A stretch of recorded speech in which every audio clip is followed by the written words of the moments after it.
Ruben Amorim wants out. How about more incomings? Rob, the goalkeeper situation, what's news there? Look, goalkeeper wasn't a priority position for Manchester United in this summer window.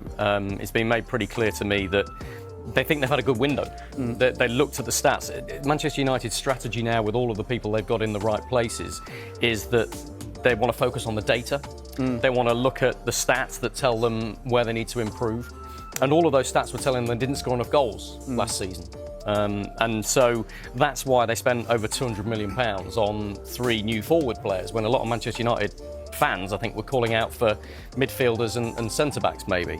They are calling for a new goalkeeper now, and whilst it wasn't at the top of Manchester United's priority, they see Senne Lammens as a really good option at Royal Antwerp, and he might cost just over £17 million. And I think United's recruitment guys are thinking that's too good an opportunity to miss, to buy up somebody of his talent and strengthening the goalkeeping group for the long term. It's far from certain that he'd come in and be Amorim's number one, and you've got to remember that Andre Onana is expected to leave for the Africa Cup of Nations and miss most of December and January. So they're going to be a goalkeeper down for 2 key months of the season. That's why they're interested. I think they'll get the deal done. But it sounds like Antwerp want to delay it a little bit and make sure that they get the full value for him. So negotiations ongoing as things stand. Yeah, I mean, I'm all for data. And I'm all for improving a forward line if it suggests, that data suggests that the goals haven't been coming. But a lot of Manchester United fans are saying that they need a midfielder because they don't have legs, particularly in that kind of number 6 position where there's quite often 2 of them playing against 3 in there. Forget your inverted fullbacks and stuff. So don't they need to find that position as well? And then that can then lead to patterns of play that will help goal scoring as well. That sounds spot on. There's no data there. That's just a bit of common sense. Well, and that's what a lot of Man United fans are feeling. Like a data analyst. It was really quite impressive, that, wasn't it? But it's also, listen, he's also copying Gary Neville here, because that's what Gary Neville said. I didn't know that. On Monday night. That was all my own work. That's exactly what Gary Neville said. And so if you're agreeing with Gary Neville and a lot of Manchester United fans agree, then I think that's a fair point. My understanding is that United know that they can't solve all of their problems in one transfer window. And so they're almost breaking it down and trying to be very strategic about this. And the focus for this window was up front. And they've brought in 3 world-class players, haven't they? In Benjamin Šeško, Brian Mbeumo and Mateus Cunha. For 200. They haven't scored yet. No, they haven't. It's good data. That's good data. It's good data. 0 goals. It's early. What about the XG though? Oh, exactly. He'll tell you. He'll know. He'll know that. So look.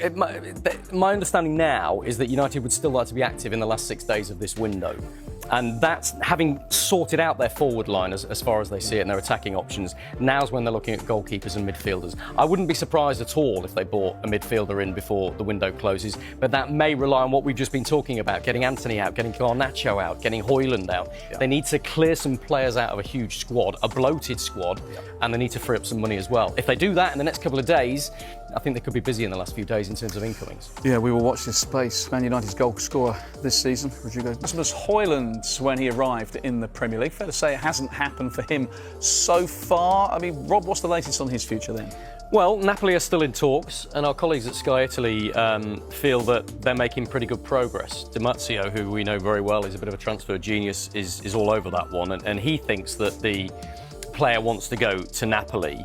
I think what's interesting is that United have changed their strategy a little bit, and they don't want to let a lot of these players that are surplus to requirements from Ruben Amorim's point of view go on loan without there being some sort of substantive element to it. So United will let Højlund go, but they want a permanent element to the deal. And I think that suits Højlund as well. He, from what I'm hearing from his end, he wants a little bit of certainty in his future and where it goes from here. You know, a season on loan in Serie A and then coming back to Old Trafford is not ideal from him. So an obligation to buy. Well, so Napoli seem to favour a loan with an option to buy. Okay.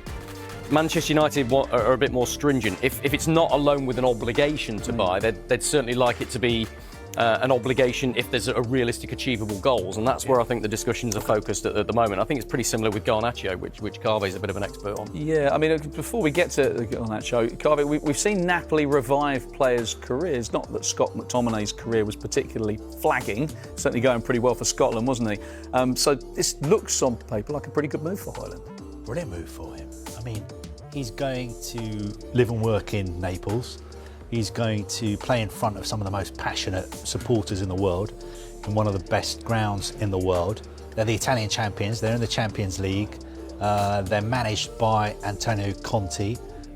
He would be playing with Kevin De Bruyne, with Scott McTominay, with Billy Gilmore. You know, it's like, it's a dream come true. I wish I was going with him. Unfortunately, there's no offers from Sky Italy for me. You're stuck with us, mate. I'm sorry about that. I'm sorry. But like, this is incredible. It could be a real sort of zero to hero story for him, because we've seen the way Napoli supporters have taken to Scott McTominay. If he goes in there, and Romelu Lukaku's injured at the moment, so he would start, he would be the main man. If he goes in there and starts scoring goals again, I think there will be murals going up of him all around Naples. Do you think it's an easier league to score goals in if you're Rasmus Højlund than the Premier League? Oof.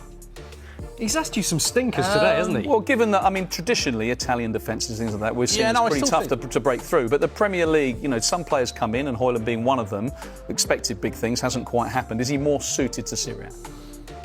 Well, he's played there before. And done well. So, yeah, he's done well, so he's got the experience of playing there. Napoli will be set up to get the best out of him. He will be the main man. Yes, of course, he's going to have pressure playing in front of those supporters, but it'll be a different kind of pressure. Unfortunately, you know, great things were expected of him at United. It hasn't worked out for him. United spent a lot of money on him, but the flip side is that he's still really, really young.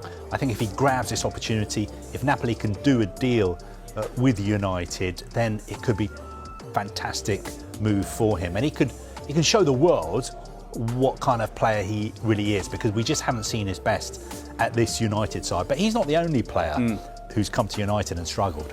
Yeah, I think that's true. I mean, look, a lot of young players go to Manchester United, and the theatre of dreams can be pretty intimidating for any player.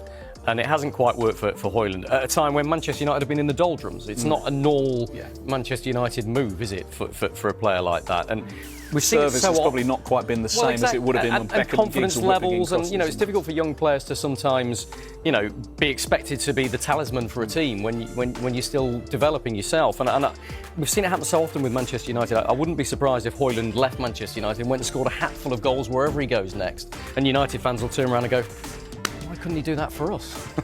Of course, United won't recoup all the money they paid for Rasmus Højlund. I think the same could be said, Carve, for Anthony, who's another man who's struggled at the Theatre of Dreams. You've got news on him? Yeah, I mean, from a human sort of perspective, he's had a really difficult time at United. He just wants to, you know, put it all behind him. He was on loan in Spain with Real Betis last season. Had a good time there, got to the conference final against Chelsea, which unfortunately, from their point of view, they lost. But, you know, United have spent 86 million pounds on him when they signed him from Ajax. There's no way they're going to be getting anything like that back. But they are in talks with Betis again about him moving back there. I think obviously Betis are being